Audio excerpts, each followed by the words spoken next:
D'accueillir au téléphone Joël Ega, le patron du journal Fraternité. Joël, bonjour. Bonjour, mon cher frère et ami. Merci de nous avoir rejoint, Joël. Et ce matin, vous parlez de bras de fer politique, la C14, une solidarité qui met tant l'adversité aujourd'hui en difficulté. Hein?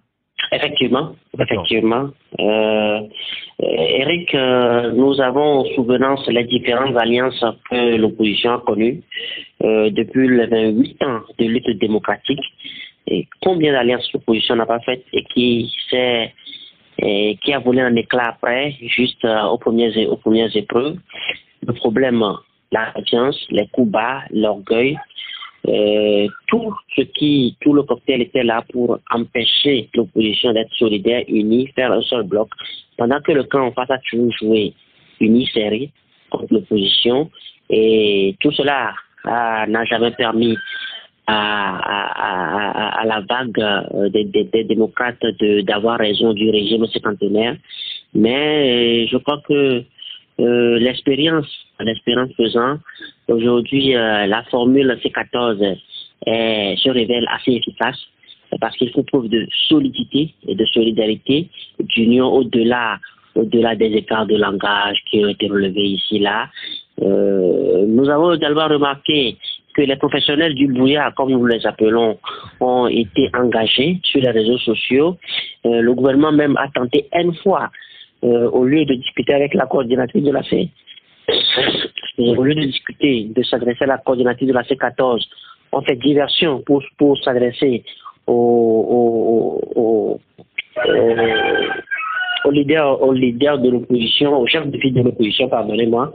Mais cela n'a pas empêché les 14 de rester unis. Et aujourd'hui, nous avons vu, il y a de cela quelques jours, nous avons vu au Parlement combien cette union de la C14 a amené et unir, à carrément offrir des scènes regrettables, des scènes indignes auprès de l'opinion internationale. Et voilà, nous estimons que le cheval de bataille aujourd'hui de l'opposition, c'est la solidarité. Elle continue de gagner du terrain,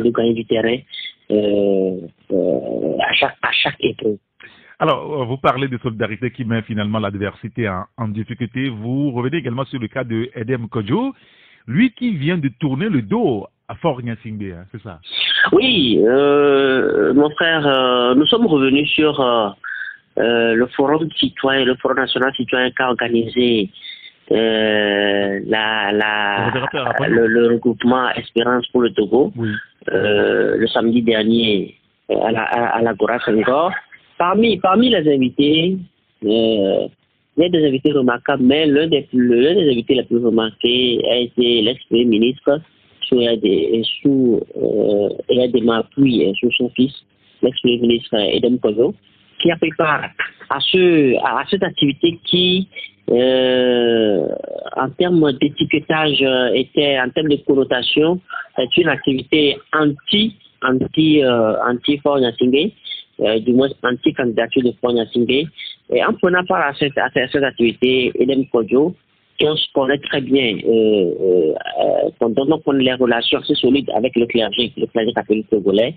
Déjà, quand on sait que le clergé catholique a adopté une position sans embâche contre les velléités de quatrième mandat du chef de l'État, et donc en prenant part à cette rencontre, vient ainsi indirectement de tourner le dos à son partenaire d'hier.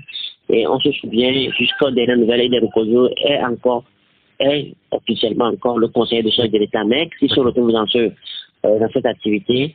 Et c'est dire qu'il a rejoint le camp des John Jerry Rawlings, des Obasanjo, même dans une certaine mesure, dans certains écrits sur l'une qui n'a pas eu du mal à demander à Faure de ne pas se présenter pour 2020. Et donc, Kodjo a pris sa route. Et donc, Kodjo a carrément tourné le dos à son ami d'hier. C'est ce que nous dénotons à travers sa présence le samedi dernier à l'Agora Senghor lors du forum national organisé par Espérance pour tous. Oui, Togo. Très bien. Ben, écoutez, on lira l'article dans votre journal. C'est à la page, laissez-moi voir, la page 6. Et puis, la question de l'enrôlement. Enrôlement nocturne des mineurs, des fous et autres. Quelle crédibilité pour le fichier électoral en vue? Ça, c'est l'autre interrogation à lire dans votre journal. Oui, mon frère, nous sommes revenus en partie sur un des points importants du rapport de l'Organisation internationale de la francophonie de l'OIF sur au lendemain de la présidentielle 2015, au lendemain et puis après l'audit du fichier électoral, quand on rappelle l'opposition les a appelés vraiment à venir auditer. Et l'OIF, rappelle-toi Eric, l'OIF a bien soulevé que 75% du fichier togolais, soit près de 2 600 000 électeurs, ont été enrôlés sur la base de simples témoignages, où il n'y a rien pour vérifier effectivement si la personne est togolaise, s'il est en âge de voter, etc. Ils ont été enrôlés sur la base de simples témoignages. Mais depuis là, rien n'a été fait pour corriger ces insuffisances qui ont biaisé carrément la crédibilité du fichier. Rien n'a été fait, mais on se rend compte que voilà, les mêmes irrégularités sont revenues, des mineurs qu'on a enrôlés. Et quand nous sommes également revenus sur la volonté de démentir du président Katanga, qui dans son démenti, il reconnaît implicitement que son recensement souffre sérieusement de crédibilité parce qu'on ne comprend pas que dans le processus d'enrôlement d'un électeur, il y a plusieurs étapes. Il y a les membres de CLC, les membres de CELI, les représentants de l'autorité coutumière. Devant toutes ces personnes, les mineurs sont passés et personne n'a pu les arrêter et ils ont été enrôlés. Les enrôlements qui ont été faits, notamment, les images sont là, des fous qui ont été enrôlés et personne dans le dispositif d'enrôlement n'a pu les empêcher. C'est la preuve, c'est la reconnaissance par le président quand il dit qu'il sait que ces organisations sont infiltrées, c'est la reconnaissance par le président que son recensement souffre sérieusement de crédibilité. Et donc, nous demandons, à la lumière de tout cela, dans la zone 2, ajouter à tout ce qu'on a connu dans la zone 1, avec le faible taux de mobilisation, est-ce que les experts vont affirmer que ce fichier qui sera issu des deux recensements est crédible? Est-ce que vraiment ce fichier peut être reconnu comme crédible?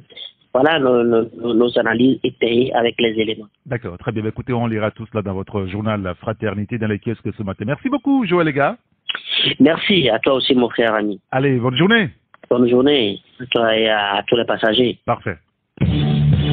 Merci d'avoir regardé la vidéo. Abonne-toi et partage la vidéo avec tes proches.